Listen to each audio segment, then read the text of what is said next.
పాలపేట గ్రామం రాజం మండలం విజయనగరం డిస్ట్రిక్ట్. మేము ఈరోజు కలెక్టర్ గారి ఆఫీస్కి రావడానికి కారణం మా ఊర్లో ఒకే ఒక చెరువు అండి. ఆ చెరువు పేరు కొత్త చెరువు.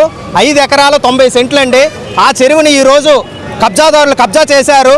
మా ఊర్లో వర్షం వచ్చినా ఏదైనా విపత్తులు వచ్చినా ఆ వరద మొత్తం మా ఊర్లోకే వస్తుంది.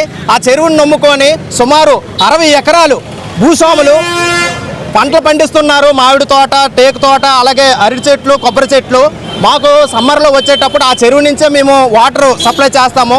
ఈరోజు ఆ చెరువు చుట్టూ గోడ నిర్మాణం జరుగుతుంది. మా రైతులు నీళ్ళు తెచ్చుకోవాలంటే ఎక్కడి నుంచి తెచ్చుకోవాలి?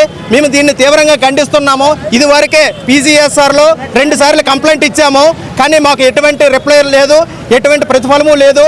ఈరోజు మా ఊర్లో ఉన్న రైతులు అలాగే మా ఊర్లో ఉన్న ప్రజలు, యువత ఈరోజు కలెక్టర్ ఆఫీస్ ముందు ధర్నా చేయడానికి వచ్చాము.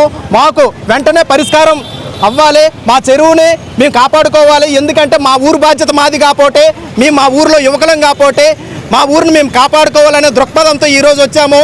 ఎటువంటి ఆక్రమణలు చర్యలు తీసుకోండి ఆక్రమణదారులు, అండ్ ఎటువంటి కట్టడాలు అవ్వాయో అవన్నీ వెంటనే పడగొట్టేసి మాకు పరిష్కారం చేయాలని మీడియా మిత్రులకి నేను విన్నవించుకుంటున్నాను. పరిధిలో ఉన్నటువంటి డోలపేట గ్రామం మాది. మా ఊర్లో 103 సర్వే నెంబర్లో సుమారు 5 ఎకరాల 90 సెంట్లు విస్తీర్ణం కలిగినటువంటి కొత్త చెరువు అనేటటువంటి ఒకటి ఉందండి.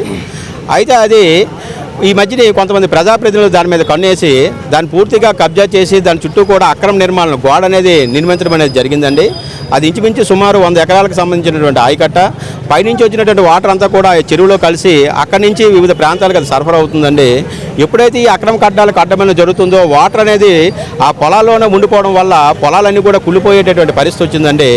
అయితే యాక్చువల్గా అది 5.9 ఎకరాలు అనేది గ్రామ రికార్డులో కానీ ఎఫ్ఎంలో కానీ అన్ని రకాలు కూడా 5.9 ఎకరాలు నమోదైతే, ఈ మధ్యన మేము పరిశీలించింది ఏంటంటే కొత్తగా అధికారులు చేసినటువంటి పని ఏంటంటే మాకు 12.8 ఎకరాల కింద అదే 103 సర్వే నెంబర్ని ఇప్పుడు సబ్ డివిజన్ చేసి చూపిస్తున్నారండి. అది 3 రకాలుగా అది నమోదైంది. అది 3 రకాలుగా అది నమోదు చేశారు. అది చెరువు 103 సర్వే నెంబర్లో అది 5 ఎకరాల 90 సెంట్లు ఆక్రమణ కట్టడాలు ఆక్రమణదారునికి గురైంది. అలాగే 1వ సర్వే నెంబర్ 44 ఎకరాలు మల్లం చెరువు, అది కూడా ఆక్రమణకు గురవుతుంది. ఈ 2 చెరువుల్ని కాపాడమని మా విజ్ఞప్తి అనేసి డోల్పేట నుంచి వచ్చామనేసి చెప్తున్నాను. డబ్బున్న వాళ్ళు దోచుకోవడంలో అది పేదలకు చెందవలసిన చెరువు. పైగా చెరువుల వల్ల భూగర్భ జలాలు సర్దుకుంటాయి, భూగర్భ వనరులు బాగుపడతాయి.